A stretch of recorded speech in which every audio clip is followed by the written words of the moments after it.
नमस्कार मंडळी, कसे आहात? मजेत ना? तर मी आज बनवत आहे लिंबाचं झटपट लोणचं, इन्स्टंट लोणचं. खायला खूप छान आणि वर्ष ते 2 वर्षही टिकतं आणि झटपट बनतं. तर इथे मी भरपूर प्रमाणात बनवत आहे. तर चला म्हटलं तुमच्यासोबत रेसिपी शेअर करावी, म्हणून मी ती शेअर करत आहे. तर चला मग वेळ न घालवता बघूया लिंबाचं झटपट, इन्स्टंट, चटपटीत, गोड आंबट लोणचं. तर इथे मी काय केलेलं आहे, 2 किलो लिंबू घेतले. एका भांड्यामध्ये किंवा एका पातेल्यामध्ये टाकून घ्यायचे. त्यावर थोडं मीठ टाकायचं, 1-2 चमचे भरून.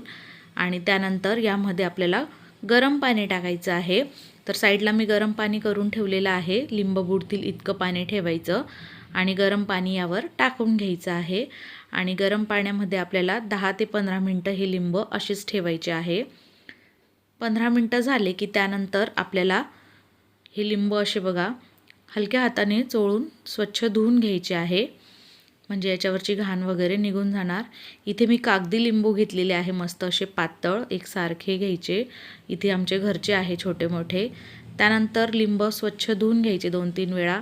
एका सुती कापडावर काढून पुसून घ्यायचे आणि 15-20 मिनटं फॅनखाली हवेशीर वाळून घ्यायचे आहे. कोरडे करायचे, एकदम पुसून घ्यायचे, पाणी राहता कामा नाही.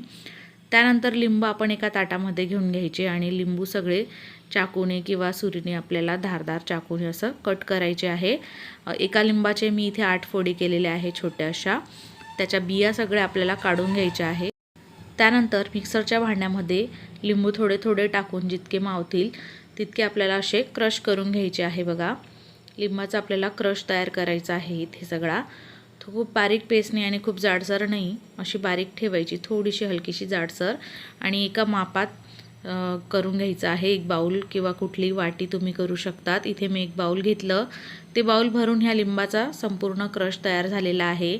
आता इथे मोठी स्टीलची कढई घेतलेली आहे, त्यामध्ये लिंबाचा क्रश टाकलेला आहे. आणि ज्या भांड्याने आपण लिंबाचा क्रश मोजलेला आहे त्याच भांड्याने दुप्पट आपल्याला साखर घ्यायची आहे. तर 1 बाऊल इथे आपल्याला क्रश आलेला आहे, 2 बाऊल इथे आपण साखर घ्यायची आहे. लिंबूच्या दुप्पट आपल्याला साखर लागते. तर इथे संपूर्ण साखर मी टाकून घेतली कढईमध्ये. इथे कसं आहे, ॲल्युमिनियमची वगैरे कढई वापरायची नाही, त्याचा अर्क उतरतो आणि ते लिंबाचं लोणचं मग चविष्ट लागत नाही. तर इथे मी स्टीलच्या कढईमध्ये टाकून घेतली साखर, लिंबाचा क्रश.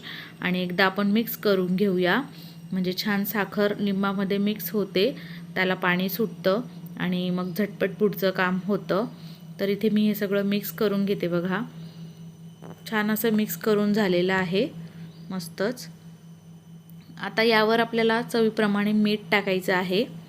तर इथे आपण चवीप्रमाणे साधं मीठ टाकून घ्यायचं आहे आपल्या अंदाजाने.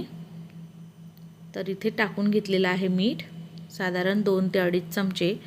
त्यानंतर इथे लाल मिरची पावडर आपल्या आवडीप्रमाणे टाकायचं आहे. तर मी इथे पोहे खाण्याचा चमचा असतो ते 3 ते 3.5 चमचे लाल मिरची पावडर टाकली, 2 चमचे जिरा पावडर टाकलं, अर्धा चमचा हिंग टाकलं आणि 1 चमचा काळी मिरी पावडर टाकली, म्हणजे घरीच काळ्या मिऱ्या अशा खलबत्त्यात कुटून घेतलं आणि ते टाकून घेतलेलं आहे. हा सगळा मसाला टाकून झाला की आपल्याला हे एकदा व्यवस्थित मिक्स करून घ्यायचं, एकजीव करून घ्यायचं. मस्त छान मिक्स करून घेतलं की त्यानंतर आपण हे गॅसवर ठेवणार आहोत. तर छान आपल्याला हे मिक्स करून झालेलं आहे.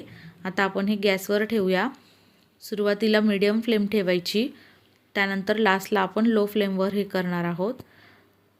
तर इथे कंटिन्यू आपल्याला खालीवर करायचं आहे, साखर खाली लागायला नको, त्यामुळे कंटिन्यू आपण खालीवर करत साखर विरघळेपर्यंत हे ढवळायचं.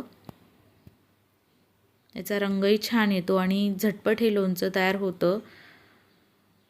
तर तुमच्याकडे जर टाईम असला तर क्रशमध्ये आपण फक्त मीठ टाकून इथे 1 दिवस ठेवू शकतो, म्हणजे छान अजून लिंब मुरतात. तर इथे आपण इन्स्टंट बनवत आहोत. इथे आता मस्त साखर वितळलेली आहे.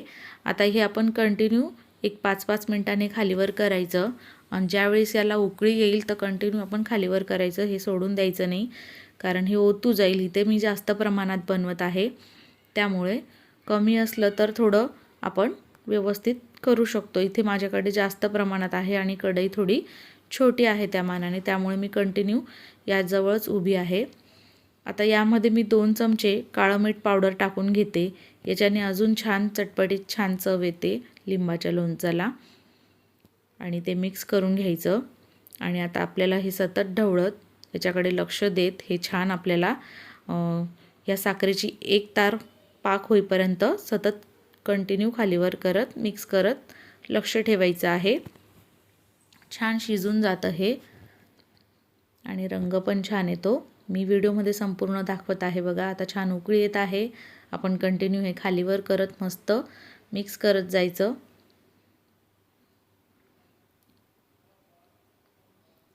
तर बघा मस्त हे रंग बदलत आहे. आता